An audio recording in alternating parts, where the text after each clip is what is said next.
கிறிஸ்துவுக்குள் பிரியமானவர்களே, இந்த வாட்ச்மேன் ஸ்டம்பட் சேனல் வாயிலாக உங்களை மறுபடியும் சந்திப்பதிலே எனக்கு மிக்க மகிழ்ச்சி. இன்றைக்கு ஆரோக்கியமான உபதேசம் அப்படின்ற தொடரிலே நாம் தியானிக்க இருக்கும் தலைப்பானது, கிறிஸ்தவர்கள் நியாயப்பிரமாணத்திற்கு உட்பட்டவர்களா அப்பாற்பட்டவர்களா என்றதை குறித்து. இன்றைக்கு கிறிஸ்தவர்கள் மத்தியிலே இது ரொம்ப ஒரு சுவாரஸ்யமான தலைப்பு. ஏன்னா இதை பற்றி ஒன்று நம்ம நமக்குள்ளாகவே கேள்வி எழுப்பி இருந்திருப்போம், இல்லை நம்ம இதை பற்றி அநேக நேரங்களில் சபைகளிலும் கூட டிஸ்கஸ் பண்ணியிருந்திருப்போம். ஏன்னா புதிய ஏற்பாட்டின் காலத்திலே, அதாவது கிருபையின் காலத்திலே வாழ்ந்து கொண்டிருக்கின்ற நாம் நியாயப்பிரமாணத்தை கை கொள்ள வேண்டுமா, இல்லை நம்ம எல்லோருமே நியாயப்பிரமாணத்திற்கு அப்பாற்பட்டவர்களா அப்படின்ற கேள்வி இன்றைக்கு கிறிஸ்தவர்கள் மத்தியிலே நிலவுகிறது. இதை குறித்து அநேகம் பேருக்கு சரியான விளக்கம் தெரிந்திருந்தாலும் சிலருக்கு இதிலே ஒரு தடுமாற்றம் நமக்குள்ளே இருக்கதான் செய்கிறது இல்லையா? இது குறித்ததான ஒரு தெளிவான விளக்கத்தை நம்ம என்ன பண்ணலாம், இந்த காணொலியிலே தொடர்ந்து தியானிக்கலாம். இதற்கு ஒரு சுருக்கமான ஒரு ஆன்சர் இருக்கா அப்படின்னு கேட்டிங்கன்னா கண்டிப்பாக இருக்கு.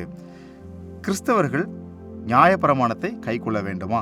ஆமாம், கண்டிப்பாக நாம் நியாயப்பிரமாணத்தின்படி வாழ வேண்டியது அவசியம். ஏன்னா நியாயப்பிரமாணத்தை நாம் மீறும் பொழுது கர்த்தருக்கு முன்பாக நம்ம எப்படி ஆயிடுறோம்னா பாவம் செய்கிறவர்களாய் காணப்படுகிறோம்.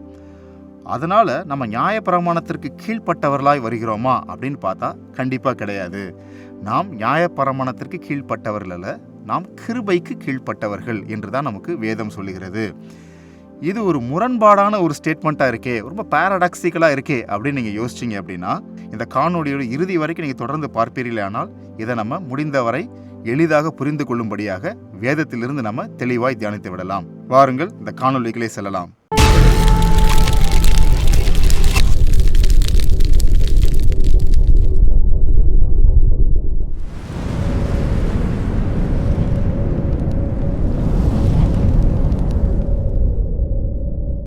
நியாயப்பிரமாணம் அப்படின்னா என்ன, அதை ஏன் ஆண்டவர் இஸ்ரவேலருக்கு கொடுத்தார் அப்படின்றத குறித்து நாம் தெளிவாய் தெரிந்து கொள்ள வேண்டும். நியாயப்பிரமாணம் அப்படின்றத நம்ம ஈஸியாக புரிஞ்சுக்கணும் அப்படின்னா அதை நீங்கள் ஒரு கான்ஸ்டிடியூஷன், அதாவது ஒரு அரசியலமைப்பு சட்டம் மாதிரி நீங்கள் எடுத்துக்கொள்ளலாம். எப்படின்னு கேட்டால், இஸ்ரவேலர்கள் தேவனுடைய ஜனங்கள்.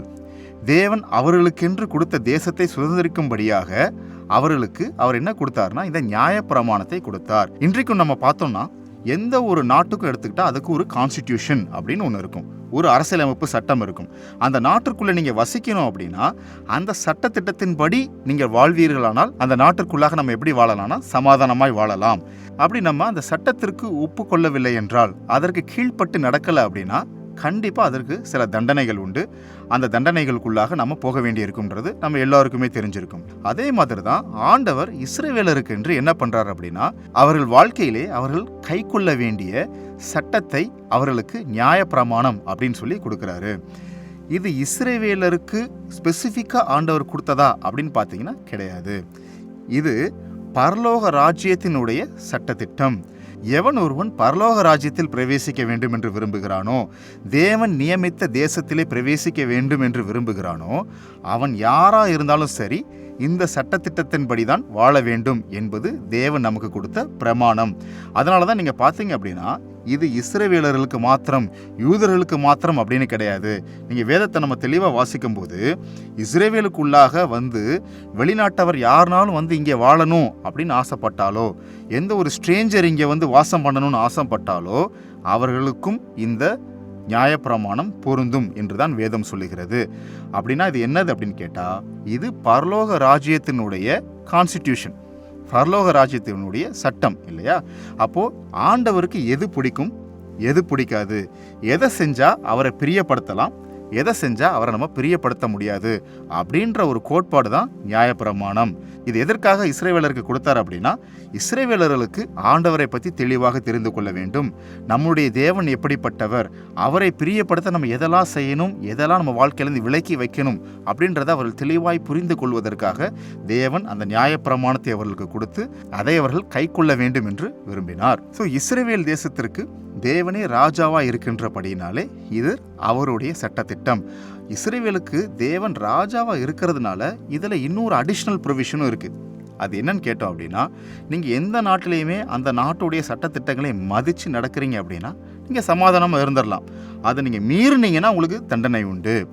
ஆனால் தேவன் கொடுத்த அந்த நியாயப்பிரமாணத்தை நீங்கள் கை கொள்ளும் பொழுது அதில் என்ன இருக்குன்னு கேட்டால், தேவனே ராஜாவாக இருக்கின்றபடினாலே அதோடு சேர்த்து அவர் என்ன கொடுக்குறார் அப்படின்னா ஆசீர்வாதத்தையும் கொடுக்கிறார் அப்படின்றத நம்ம என்ன பார்க்கிறோம், வேதத்திலிருந்து தெளிவாய் பார்க்கிறோம்.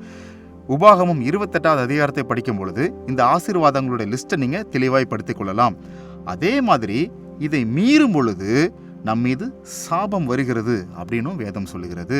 அதுவும் அதே அதிகாரத்திலே பின்பகுதியிலே வருகிறது என்பதை நாம் தெளிவாய் கற்றுக்கொள்ளலாம் இல்லையா? இதுதான் நியாயப்பிரமாணத்தை பற்றியும், நியாயப்பிரமாணத்தை ஏன் ஆண்டவர் அவருடைய ஜனங்களுக்கு கொடுக்கிறார் அப்படின்றதை குறித்துமான ஒரு விளக்கம். சரி, அப்போ இந்த நியாயப்பிரமாணம் இஸ்ரவேலருக்கு பொருந்தும். சரி, ஓகே.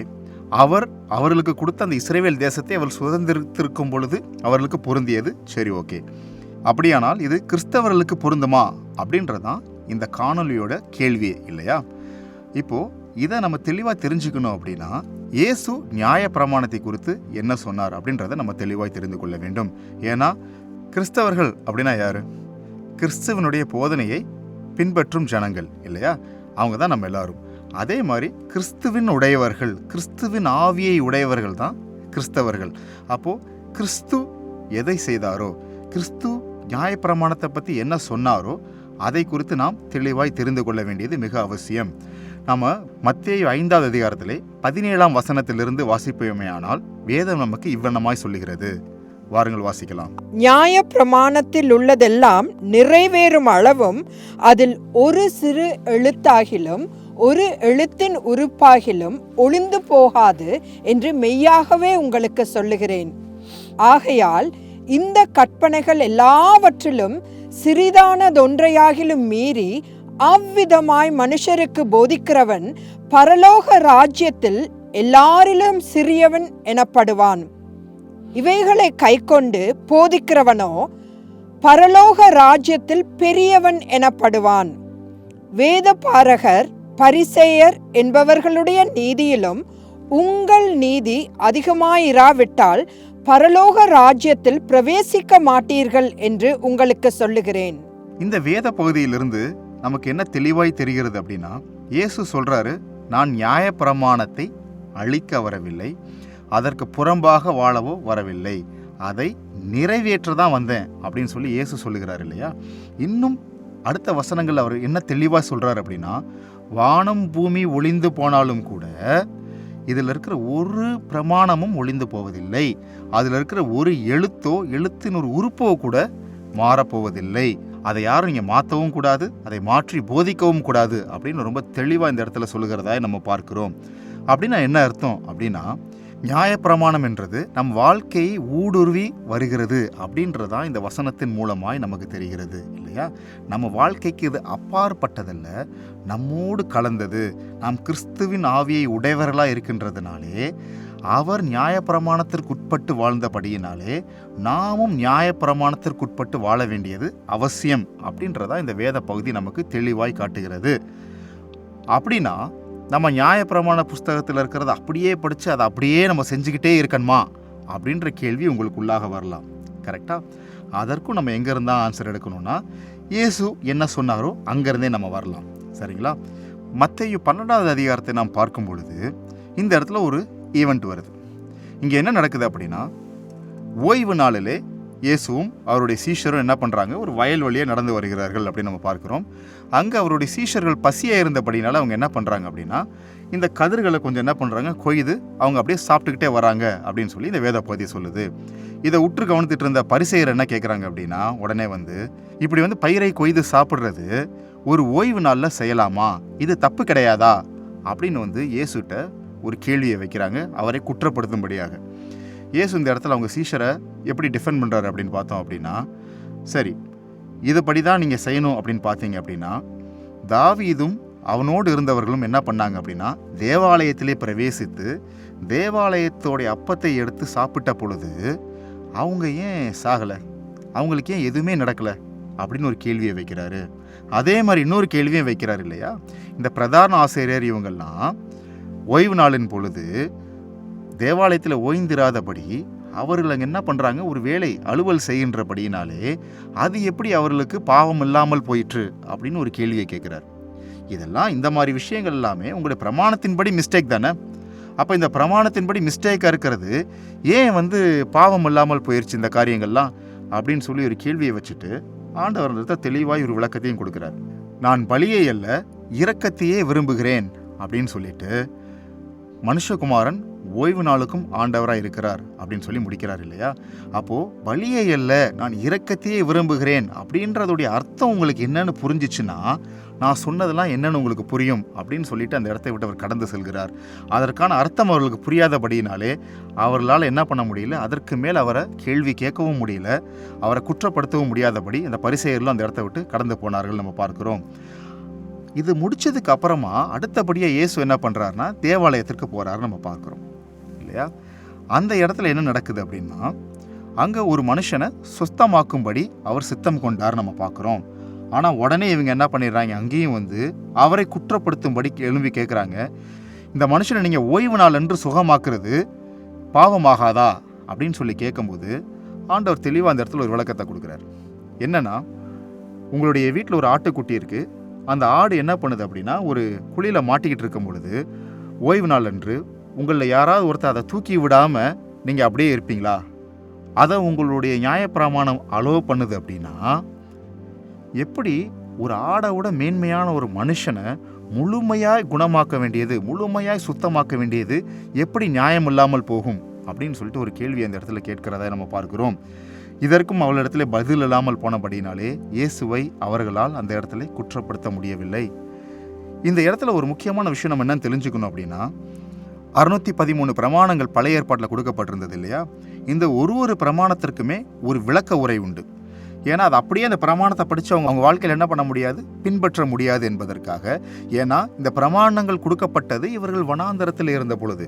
ஆனால் அதுக்கப்புறம் ஆயிரக்கணக்கான வருஷம் ஆயிடுச்சு இல்லையா? அங்கேருந்து ரோமர் காலம் வரைக்கும் அங்கிருந்த வாழ்க்கை தான் இவங்க இங்கே வரைக்கும் வாழ்ந்தாங்கன்னு கிடையாது.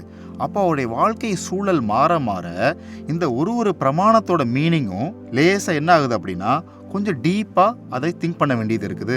எது இவங்க வாழ்க்கையில் அலவுடாக இருக்குது, எது அவங்க வாழ்க்கையில் அலவுடாக இல்லை அப்படின்றத குறித்து இதற்கு விளக்க உரை எழுதுறது யாருடைய வேலைன்னா அங்கே வேத பாரகருடைய வேலை. அவங்க என்ன பண்ணுறாங்க அப்படின்னா ஒவ்வொரு பிரமாணத்திற்கும் இந்த வாழ்க்கை முறைப்படி இது அலவுடு, இன்னைக்கு சிஸ்டம் படி இதெல்லாம் நீங்கள் செய்கிறீங்களா, இது அலவுடு இல்லை அப்படின்னு சொல்லிட்டு ஒரு ஜென்ரேஷனுக்கும் அவங்க வேலையே என்னென்னா இதை எழுதுவது. அதனால தான் அவங்களுடைய நியாயப்பிரமாண புஸ்தகம் ரொம்ப பெரிதாக இருந்தது. இதை தான் என்ன பண்ணுறாங்க இந்த பரிசேயர்கள் ஃபாலோ பண்ணிட்டு வந்தாங்க. அந்நாள் வரைக்கும் ஒரு மனுஷனை இன்னொரு மனுஷன் இப்படி ஈஸியாக குணமாக்குவது, குருடரை பார்வையடைய செய்கிறது, பிணியாளிகளை குணமாக்குறது, சப்பானிகளை குணமாக்குறது, இதெல்லாம் அவ்வளோ ஈஸியாக அந்த காலத்தில் கர்த்தருடைய வல்லமையை யாருமே இது வரைக்கும் காட்டாதபடியினாலே இவைகள்லாம் ஓய்வு நாளில் அலவுடா இல்லையா அப்படின்ற ப்ரொவிஷனை குறித்து அவங்களுடைய நியாயப்பிரமாண புஸ்தகத்தில் விளக்க உரையில் கொடுக்கப்படலை. அதனால தான் அவன் என்ன கேட்குறான், இந்த கேள்வியை இயேசுவின் இடத்துல கேட்டதாக பார்க்குறோம். ஆனால் இயேசு என்ன பண்ணுறாரு, ஒரு ஆடை தூக்கி விடுறது உனக்கு உன் பிரமாணத்தில் இருக்குன்னா அப்போது எப்படி ஒரு மனுஷனை குணமாக்குறத பற்றி நீ தப்புன்னு சொல்லுவ அப்படின்னு சொல்லிட்டு என்ன பண்ணுறாரு, இந்த கேள்வியை கேட்டுட்டு போகிறாரு நம்ம பார்க்குறோம். இப்போ இதுலேருந்து என்ன தெரியுது அப்படின்னு பார்த்தோம் அப்படின்னா இந்த பிரமாணங்களை எப்படி நம்ம வாழ்க்கையில் அப்ளை பண்ணணும், இன்றைக்கு ஒரு சூழல் வருமேயானால் இந்த பிரமாணங்கள் கரெக்டாக அப்ளை ஆகுதா இல்லை அது நம்ம வாழ்க்கையில் தவறாக வருதா அப்படின்ற உணர்ந்து கொள்ளக்கூடிய கேப்பபிலிட்டி இங்கே புத்தகத்தை பார்த்து படிக்கும் பொழுது ஒரு மனுஷனுக்கு இல்லாமல் போகிறது. அதனால தான் அவங்க குழம்பி போய் எதை செய்யக்கூடாது எதை செய்யலான்றதை வச்சுட்டு மற்றவர்களை குற்றப்படுத்தும் வகையிலேயே இதை பயன்படுத்தி கொண்டிருந்தார்கள் நம்ம பார்க்கிறோம். ஒரு நீதியின் வழிக்காக அல்லாதபடி மற்றவர்களை குற்றப்படுத்தும் வகையிலே இவர்கள் அதை பயன்படுத்தி கொண்டிருந்தார்கள். இதை தான் இயேசு என்ன பண்ணுறாரு, இதை உங்களால் சரியாக எடுத்துக்கொள்ள முடியவில்லை அப்படின்னு சொல்லி ரொம்ப தெளிவாக இந்த இடத்துல பேசிக்கிட்டு கிளம்புறாருன்றதை நம்ம தெளிவாக பார்க்கிறோம். அப்போது இயேசு இந்த இடத்துல நியாயப்பிரமாணத்தை மீறலை. இயேசு என்ன பண்ணுறாருன்னா அந்த நியாயப்பிரமாணத்திற்கு அழகான ஒரு விளக்க உரையை தான் அவர் என்ன பண்ணுறாரு, அதிகமான ப்ரொவிஷன்ஸை கொடுக்குறார். இயேசு இந்த இடத்துல என்ன பண்ணுறாரு அப்படின்னு கேட்டிங்கன்னா இந்த நியாயப்பிரமாணத்தில் உள்ள ஒவ்வொரு பிரமாணத்திற்கும் அதற்கு ஒரு ஆழமான ஒரு ப்ரொவிஷன்ஸை தான் அவர் கொடுக்குறாரு இல்லைங்களா? இந்த காலகட்டத்திற்குரிய காரியங்களை அவர் தெளிவுபடுத்துகிறத தான் பார்க்கிறோம். இதனால தான் உங்களை என்ன பண்ண முடியல, இந்த பிரமாணத்தை வைத்து இவரை குற்றப்படுத்த முடியவில்லை அப்படின்னு பார்க்கிறோம். அதனால தான் இயேசு ரொம்ப தெளிவாக இன்னொரு இடத்துல சொல்லுகிறதை பார்க்கிறோம். மனுஷனுக்கு தான் நியாயப்பிரமாணம் கொடுக்கப்பட்டதே ஒழிய நியாயப்பிரமாணத்திற்காக மனுஷன் படைக்கப்படவில்லை அப்படின்றத இயேசு ரொம்ப தெளிவாக இந்த இடத்துல கூறுகிறதாய் பார்க்கிறோம். இதை எல்லாத்தையும் செய்து முடிச்சுட்டு தான் இயேசு என்ன பண்ணுறாரு, பிற்காலத்திலே 2 கற்பனைகளை நமக்கு கொடுக்குறார் அப்படின்னு சொல்லி பார்க்கிறோம் இல்லையா? இந்த 2 கற்பனைகள் என்ன? அன்பின் கற்பனைகள் அப்படின்னு சொல்லிட்டு நமக்கு திருச்சபையிலே கற்பித்திருப்பார்கள். முதலாவது கற்பனை என்னது? உன்னுடைய தேவனாகிய ஆண்டவரை உன் முழு இருதயத்தோடும் உன் முழு ஆத்மாவோடும் அன்பு கூர்வாயாக அப்படின்றது முதலாவது கற்பனை. அதற்கு ஒப்பாய் இருக்கின்ற 2வது கற்பனை என்னது? உன்னிடத்திலே நீ அன்பு கூறுவது போல பிறனிடத்திலும் அன்பு கூர்வாயாக என்பதே. இந்த 2 கற்பனைகளிலும் என்ன அடங்கியிருக்குது? நியாயப்பிரமாணம் முழுமையும் தீர்க்க தரிசனங்களும் அடங்கி இருக்கிறது அப்படின்னு இயேசு சொல்றாரு இல்லையா? அப்போ 2 கற்பனைகளிலும் இதெல்லாம் அடங்கிருச்சு அப்படின்னா நீங்க கேட்கலாம், இந்த 2 கற்பனையை மட்டும் என் வாழ்க்கையில் நான் ஃபுல்ஃபில் பண்ணிட்டேன் அப்படின்னா நான் நியாயப்பிரமாணம் முழுசையும் ஃபுல்ஃபில் பண்ணி சரியான பாதையில் தான் என் வாழ்க்கை போய்கிட்டு இருக்கா அப்படின்னு நீங்கள் கேட்டிங்க அப்படின்னா இயேசு கூறியபடி ஆமாம், உங்களுடைய வாழ்க்கை சரியான பாதையில் தான் போயிட்டுருக்கு. நியாயப்பிரமாணம் முழுமையும் உங்களுடைய வாழ்க்கையை நீங்கள் கடைபிடித்து கொண்டு இருக்கிறீர்கள் அப்படின்னு தான் அர்த்தம். அப்போ நான் தனித்தனியாக ஒவ்வொரு பிரமாணத்தையும் பார்த்து பண்ண வேண்டியது இல்லையா? அவசியம் கிடையாது. ஏன்னா இந்த 2 கற்பனைகளிலே இது எல்லாமே ஃபுல்ஃபில் ஆகிடுச்சு அப்படின்னா இதுக்குள்ளேயே எல்லாம் அடங்கிடுச்சுன்னு தானே அர்த்தம். அப்போ நம்ம தனித்தனியாக எல்லாத்தையும் பார்த்து பண்ண வேண்டியது இல்லை. இது எல்லாத்தையும் மொத்தமாக சேர்த்து அவர் என்ன பண்ணிட்டாரு? 2 கைட்லைன் இல்லைங்களா? இந்த 2 கைட்லைனுக்குள்ளே அழகாக அடக்கிட்டார் இயேசு அப்படின்றதான் நமக்கு வேத பகுதி கற்றுக் கொடுக்கிறது. ஆனால் நம்ம வாழ்க்கையில் நம்ம ஒரு கிளியரான ஒரு கொஷினை கேட்டுக்கணும். நம்மளுடைய தேவனாகிய ஆண்டவரை முழு ஆத்மாவோடும் முழு இருதயத்தோடும் நம்மால் அன்பு கூற முடிகிறதா? அவர் விரும்பும் வண்ணமாக இந்த கேள்வியை நமக்குள்ளாகவே நம்ம கேட்டுக்கணும். அடுத்து 2வது ஒரு கேள்வி இருக்குது. நம்ம நேசிக்கிறது மாதிரி தான் நம்ம பிறரையும் நேசிக்கிறோமா அப்படின்ற ஒரு கேள்வி நம் வாழ்க்கையில் இருக்கிறது. ஏன்னா இந்த இடத்துல கொடுக்கப்பட்டிருக்க அன்பு அப்படின்னு நம்ம பார்க்கும் பொழுது கிரேக்கத்தோட மூல பாஷையில் போய் நம்ம பார்க்குறோம் அப்படின்னா இது அகாப்பே அப்படின்ற ஒரு அன்பு தான் இந்த இடத்துல குறிக்கப்பட்டிருக்குதுன்னு நம்ம பார்க்குறோம். அப்படின்னா என்னதுன்னா அது ஒரு சாக்ரிஃபிஷியல் லவ். அப்படின்னு தனக்கென்று ஒன்று கிடையாது இல்லையா? பிறருக்காக நம் உயிரை கூட கொடுக்க முடியக்கூடிய அளவுக்குள்ள ஒரு அன்பு தான் இந்த அன்பு. அதனால தான் இயேசு முன்பாக என்ன சொன்னார் அப்படின்னு பார்த்தோன்னா, நீ உன்னுடைய சகோதரனை நேசிக்கிறது மாத்திரம் இல்லை, உன்னால் என்ன பண்ண முடியணும்? உன்னுடைய பகைங்கனையும் என்ன பண்ண முடியணும்? நேசிக்க முடியணும். அவனுக்காகவும் உன்னால் என்ன பண்ண முடியணும்? ஜெபம் பண்ண முடியணும் அப்படின்னு சொல்லி இயேசு அழகாய் தன்னுடைய ஜனங்களுக்கு கற்றுக் கொடுத்ததை நம்ம பார்க்கிறோம். ஏன்னா நமக்கு வேண்டப்பட்டவங்களுக்காக ஜெபிக்கிறது ஒரு ஆயக்காரன் கூட என்ன பண்ணுவான்? செஞ்சிருவான். அவனையும் மீறி நீங்கள் நீதிமான்களாக இருக்கணும் அப்படின்னா உன்னுடைய பகைங்கனுக்காக உன்னால் ஜெபிக்க முடிகிறதா? உன்னுடைய பகைங்கனை ஆசீர்வதிக்க முடிகிறதா? நம்மை சபிப்பவர்களை நம்மால் ஆசீர்வதிக்க முடிகிறதா அப்படின்றத நம்மளால் என்ன பண்ணிக்க முடியும்னு இன்னைக்கு கேட்டுக்கொள்ள முடியணும். அப்படி நம்மளால் முடியலை அப்படின்னா நம்ம என்ன பண்ணலைன்னா இந்த கற்பனையை நம்ம வாழ்க்கையில் ஃபாலோ பண்ணலை அப்படின்னு அர்த்தம். வேதத்தில் இன்னொரு இடத்துல, அதாவது யாக்கோபில் ரொம்ப தெளிவாக இருக்கும். ஒரு கற்பனையை நீங்கள் ஃபாலோ பண்ணாமல் இன்னொரு கற்பனையை ஃபாலோ பண்ணி நான் என்ன பண்ணிட்டேன், நியாயப்பிரமாணத்தை முழுமையாக செஞ்சுட்டேன்னு நம்மளால் சொல்லவே முடியாது. ஏன்னா அதில் ஒன்றை நீங்கள் விட்டீங்கன்னா கூட எல்லாத்தையுமே விட்டதற்கு சமம். ஒன்றில் நீங்கள் சரியாக கீழ்ப்படியலைன்னா எதற்குமே கீழ்ப்படியலை அப்படின்னு தானே அர்த்தம். நீங்கள் யோசிச்சு பாருங்கள், இந்த 2 கற்பனை இருக்குது. ஒரு கற்பனை நீங்கள் கீழ்ப்படியலைன்னா உங்களுடைய ஆண்டவரை நீங்கள் நேசிக்கலன்னு அர்த்தம். ஆண்டவரை நேசிக்காமல் இன்னொரு மனுஷன் உங்களால் நேசிக்க முடியுமான்னு கேட்டிங்கன்னா இதுவும் நம்மளால் முடியாது. ஒருவேளை நம்ம வாழ்க்கையில் 613 நியாயப்பிரமாணம் இருந்தால் தான் நம்ம வாழ்க்கை ஈஸியாக இருந்திருக்குமோ? இந்த 2 இயேசு கொடுத்து இன்னும் கஷ்டமாக்கிட்டாரோ அப்படின்றது நம்மளுடைய வாழ்க்கையோட கேள்வியாக இருக்குமே. ஆனால் அப்படி கிடையவே கிடையாது. ஏன்னா இந்த 2 கற்பனைகளுமே அந்த 613 கற்பனைகளுக்குள்ளேருந்து வந்தது தான். இதுவும் மோசை கொடுத்த கற்பனைகளுக்குள்ளேருந்து வந்தது தான். இதுவுமே அந்த நாட்களிலிருந்தே நடைமுறையில் இருந்த கற்பனைகள் தான். ஆனால் இதை இயேசு இவைகளுக்குள்ளே எல்லாமே வந்துருச்சு அப்படின்னு சொல்கிறார். அப்படின்னா இதை தான் நம்மளை வாழ்க்கையில் நம்ம என்ன பண்ணிக்க முடியணும், நம்மளால் ஃபாலோ பண்ண முடியுதா அப்படின்னு பார்க்கணும். அது கடினமாக இருக்குதா அப்படின்னு கேட்டோம் அப்படின்னா இது எளிதான விஷயம் சொல்லி இயேசு சொல்கிறார். ஏன்னா இந்த பரிசேயர்களுடைய நுகத்தை விட என்னுடைய நுகம் எப்படி இருக்குது? எளிதான நுகம் இல்லையா? அப்போ இது எளிதான நுகம்னு இயேசு சொல்கிறாரு. ஆனால் இதை நம்மளுடைய வாழ்க்கையில் கை கொள்வதற்கு நமக்கு ரொம்ப கஷ்டமாக இருக்குது அப்படின்னா அதற்கு ஒரு முக்கியமான காரணம் இருக்குது. அது என்ன காரணம் அப்படின்னா இவைகள் எல்லாத்தையுமே நாமவே நம்ம வாழ்க்கையிலே செய்வதற்கு முற்படுவது தான் காரணம். நமக்கு இவைகளை நம் வாழ்க்கையிலே செயல்படுத்துவதற்கு நமக்கு இயேசு ஒரு உதவியாளரை அனுப்பியிருக்கிறேன் அப்படின்னு சொல்லியிருக்கிறாரு.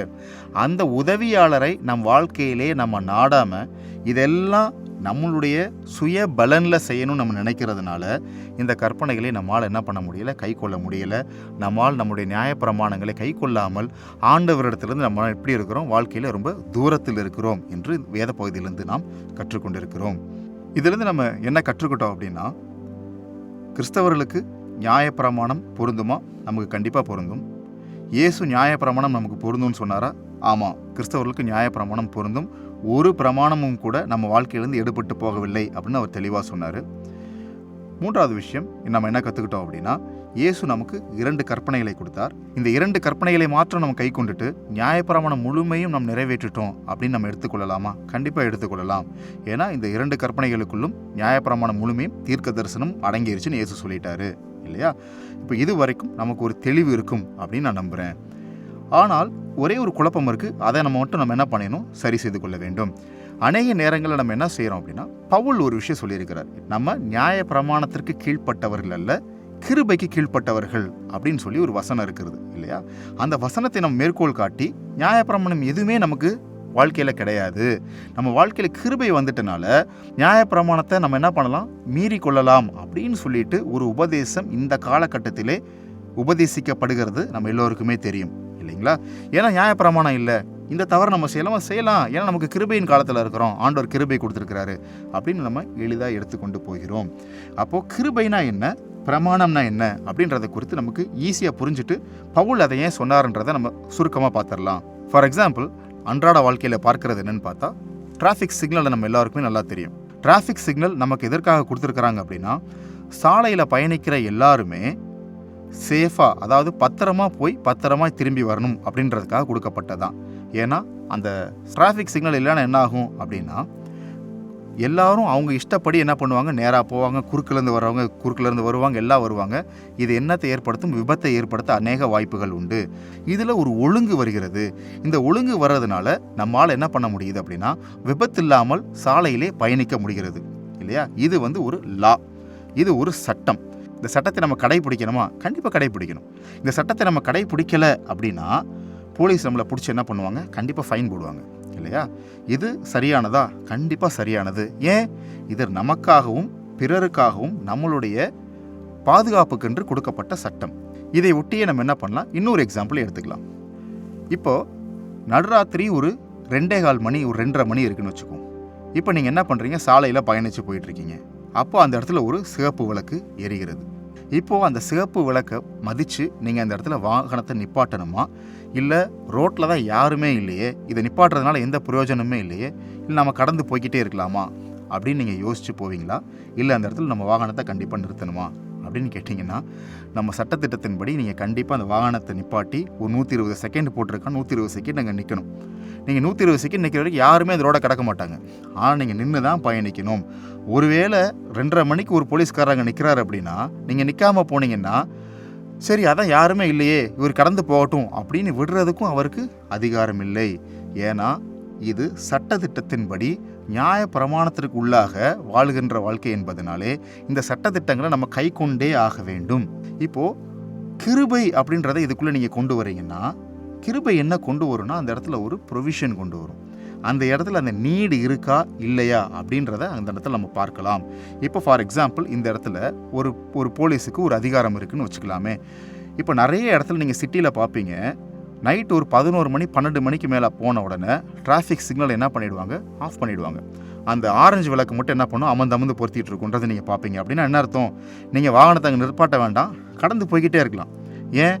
இந்த நேரத்தில் இந்த டிராஃபிக் சிக்னல் அவசியம் இல்லை அப்படின்னு சொல்லி அவங்க ஆஃப் பண்ணி வச்சுட்டாங்க இல்லைங்களா? இதுதான் கிருபை நம் வாழ்க்கைக்குள்ளே வரதோடைய எக்ஸாம்பிள். அப்போது நம்ம கிருபைக்குள்ளாக இருக்கிறோம் அப்படின்னா, ஹார்ட் அண்ட் ஃபாஸ்ட்டாக ஒரு நியாயப்பிரமாணம் உங்களுடைய வாழ்க்கையில் அப்ளை ஆகுமா அப்படின்னு பார்த்தீங்கன்னா, சில நேரங்களில் அந்த நியாயப்பிரமாணத்தின் அவசியம் இல்லாத போது அது நம் வாழ்க்கைக்கு தேவையில்லாமல் இருக்கிறது. அது உங்களுடைய வாழ்க்கையில் அந்த இடத்தில் அபியாசப்படுத்த வேண்டுமா வேண்டாமா என்பதை கிருபை அந்த இடத்துல முடிவு செய்கிறது அப்படின்றதான் இதோடைய விளக்கம். இதைத்தான் பவுல் என்ன சொல்றாரு அப்படின்னு பார்த்தா, நம்ம நியாய பிரமாணத்திலிருந்து விடுவிக்கப்பட்டு கிருபைக்கு கீழ்பட்டிருக்கிறோம் அப்படின்னு சொல்றாரு. எங்க? ரோமர் 6வது அதிகாரத்தில். அதற்கு அடுத்த வசனங்களை நீங்கள் வாசிச்சு வந்தீங்கன்னா உங்களுக்கு இன்னும் தெளிவாக புரியும். ஏன்னா இந்த வசனத்தோடு மட்டும் நிப்பாட்டாமல் அடுத்த சில வசனங்களை வாசிக்கும் போது நமக்கு என்ன தெரியுது அப்படின்னா, நீங்கள் என்ன பண்ணுறீங்கன்னா, பாவத்தின் அடிமைத்தனத்திலேருந்து நம்ம என்ன பண்ணப்பட்டோம்? விடுவிக்கப்பட்டுட்டோம். இப்போது நீங்கள் என்ன ஆகிட்டீங்க? ஃப்ரீ ஆகிட்டீங்க. இப்போது மறுபடியும் போய் நம்ம பாவத்திற்கு அடிமையாக போகிறோமா, இல்லை கீழ்ப்படிதலின் மூலமாய் நீதிக்கு அடிமையாக இருக்க போகிறோமா அப்படின்ற கேள்வி தான் பவுல் நமக்கு முன்பாக வைக்கிறார். நம்ம வாழ்க்கையில் என்ன நடந்துச்சு அப்படின்னா, நியாயப்பிரமாணம் நம்ம வாழ்க்கையை கண்ட்ரோல் பண்ணும்போது அதன் மூலமாய் பாவம் நம்மளுடைய மாம்சத்திற்குள்ளாக வந்து விட்டது. அப்போ பாவத்தின் கட்டு நம் வாழ்க்கையில் இருந்தது. பாவத்தின் கட்டு நம் வாழ்க்கையில் இருக்கும்போது நாம் பாவத்திற்கு அடிமையாக இருந்தோம். இந்த அடிமைத்தனத்திலிருந்து நம்ம யாருமே விடுவிக்க இல்லாதிருந்த பொழுது இயேசு கிறிஸ்துவின் இரத்தம் நம்முடைய பாவத்திலிருந்து மீட்டு நம்மை பாவத்தின் அடிமைத்தனத்திலிருந்து நீங்களாக்கி விட்டது. நமக்கு இந்த நியாயப்பிரமாணத்தின் சாபம் நமக்கு இனிமேல் நம்ம வாழ்க்கையிலே இல்லை என்பதுதான் அதனுடைய அர்த்தம். இந்த சாபத்தின் கட்டிலிருந்து நம்ம திருப்பி விடுவிக்கப்பட்ட பிறகு மறுபடியும் நீங்கள் போய் என்ன பண்ணக்கூடாது, பாவத்தை செய்து பாவத்தினுடைய சங்கிலியை போய் நம்ம காலில் என்ன பண்ணிக்கக்கூடாது, மறுபடியும் மாட்டி நீங்கள் பாவத்திற்கு மறுபடியும் அடிமையாகாதீங்க அப்படின்னு தான் பவுல் அந்த அதிகாரத்தை முடிக்கிறார்னு பார்க்குறோம் இல்லையா?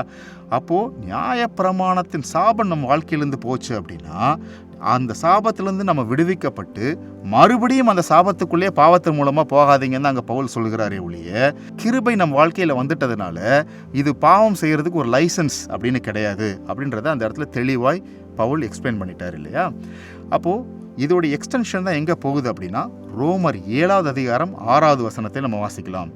இப்பொழுதோ நாம் பழமையான எழுத்தின்படி அல்ல, புதுமையான ஆவியின்படி ஊழியம் செய்யத்தக்கதாக நம்மை கட்டியிருந்த நியாய பிரமாணத்துக்கு நாம் மரித்தவர்களாகி அதினின்று விடுதலையாக்கப்பட்டிருக்கிறோம்.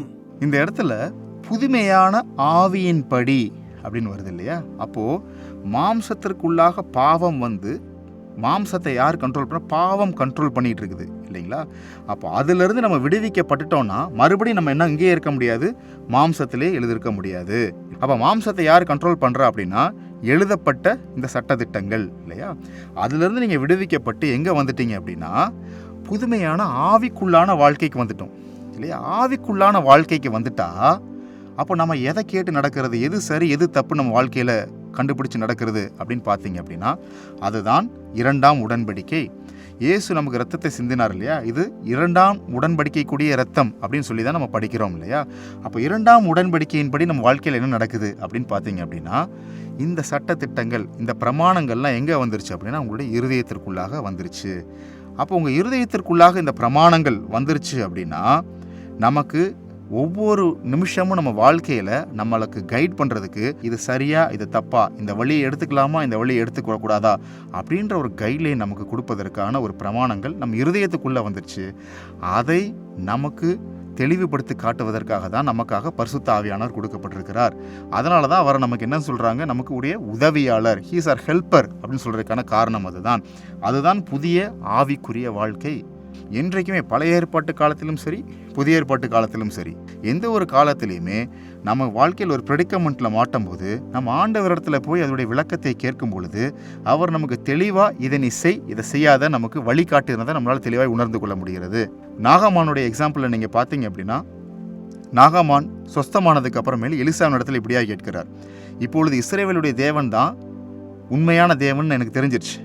இப்போ நான் என் ராஜா கிட்ட போய் நான் வேலை பார்த்தேன்னா அவன் ரிமோனுடைய கோயிலுக்கு போயிட்டு அவன் வணங்கி நிற்பான், அவன் கூட சேர்ந்தா நானும் போக வேண்டியிருக்கு, நானும் அங்கே போய் இப்படி நிற்க வேண்டியிருக்குமே, இப்போ நான் என்ன செய்கிறதுன்னு கேட்கும் பொழுது தெளிவாய் ஆண்டவர் எலிசாவின் மூலமாக அவன் இடத்துல சொல்கிறார் இல்லையா? அதோடைய சாராம்சம் என்ன, உன்னுடைய இருதயத்தில் இந்த மாற்றம் வந்துருச்சு, இதுக்கப்புறம் நீ அதை பற்றி என்ன பண்ண வேண்டியதில்லை, கவலைப்பட வேண்டியதில்லை, நீ என்ன பண்ணு சமாதானத்தோடு புறப்பட்டு போ அப்படின்னு சொல்லி அனுப்பிச்சி வச்சிடறாரு. அப்போது இந்த இடத்துல அந்த பிரமாணம் பாருங்களேன், நீ அந்நிய தேவனுடைய இடத்துல போய் காலையே மிதிக்காத அப்படின்னு சொல்லியெல்லாம் அங்கே வரல இல்லையா? இந்த இடத்துல அவருக்கு தெளிவான ஒரு விளக்கம் கிடைச்சது. அவர் என்ன செய்ய வேண்டும் என்பதை ஆவியானவர் அந்தவருக்கு விளக்கமாய் காட்டினார். அதனால தான் வேதம் நமக்கு சொல்லுகிறது, ஆவியின் வழியில் நம்ம நடக்கிறோம் அப்படின்னா நாம் யாருக்கு கீழே இல்லை, நியாயப்பிரமாணத்திற்கு கீழ்ப்படவில்லை என்று வேதம் நமக்கு தெளிவாய் சொல்கிறது. ஏனென்றால் பரிசுத்த ஆவியானவர் நம்முடைய வாழ்க்கையினுடைய ஒவ்வொரு விஷயத்தையும் அவர் கண்ட்ரோலில் வச்சிருக்கும் பொழுது there is no law for us. ஏன்னா பரிசுத்த ஆவியானவரால் நமக்கு ஒவ்வொரு சூழ்நிலையிலும் வழிகாட்ட முடியும் அப்படின்றதான் இந்த வேத பகுதியினுடைய கருத்து. ஆகவே இந்த காணொளியிலிருந்து நம்ம என்ன கற்றுக்கொண்டோம் அப்படின்னு பார்த்தோம் அப்படின்னா, கிறிஸ்தவர்கள் நியாயப்பிரமாணத்திற்கு அப்பாற்பட்டவர்கள் அல்ல, கிறிஸ்தவர்கள் நியாயப்பிரமாணத்திற்கு உட்பட்டவர்கள். ஆனால் நாம் கிருபைக்கு கீழ்ப்பட்டவர்களாக இருக்கின்றபடியினாலே நாம் நியாயப்பிரமாணத்திற்கு கீழ்ப்பட்டவர்கள் அல்ல. நமக்கு பரிசுத்த ஆவியானவர் கொடுக்கப்பட்டிருக்கின்றபடினாலே அவருடைய உதவியோடு கூட நம்முடைய வாழ்க்கையிலே பரிசுத்த ஆவியானவருடைய உதவியில் நாம் நடக்கும் பொழுது நம்மால் கண்டிப்பாக ஆண்டவர் நமக்கு கொடுத்த கட்டளைகளை நம் வாழ்க்கையிலே தெளிவாய் நிறைவேற்ற முடியும். அப்படி அல்ல, மாம்சத்திலேயே தான் நான் என்ன பண்ணுவேன், இந்த கட்டளைகளை பின்பற்றுவேன் அப்படின்னு சொல்லி நம்ம வாழ்ந்தோமேயானால் நம்மளால் கண்டிப்பாக என்ன செய்ய முடியாது அப்படின்னா, நியாயப்பிரமாணத்தையோ ஆண்டவர் நமக்கு கொடுத்த கட்டளைகளையோ நம் வாழ்க்கையிலே நாம் நிறைவேற்ற முடியவே முடியாது. அதனால் நமக்கு உதவியாளராய் தேற்றரவாளனாய் கொடுக்கப்பட்டிருக்கின்ற ஆவியானவர் நம்முடைய ரட்சிப்புக்கு ஏதுவான வழியிலே அவர் நம்மை வழிநடத்துவார் என்பதை விசுவாசித்து நம் வாழ்க்கையின் காரியங்களை அவரிடத்திலே கேட்டு அவருடைய வழிநடத்தலின்படி நாம் வாழும் பொழுது நம்மால் கண்டிப்பாக கர்த்தருடைய சித்தத்தை நம் வாழ்க்கையிலே நிறைவேற்ற முடியும். இந்த காணொளி உங்களுக்கு பிரயோஜனமாக இருந்திருக்கும் என்று கிறிஸ்துவிலே விசுவாசிக்கிறேன். உங்களை அடுத்த காணொளியிலே சந்திக்கும் வரை உங்களிடமிருந்து விடைபெறுவது கிறிஸ்துவிலே உங்களுடைய சகோதரன் ஜோயல்.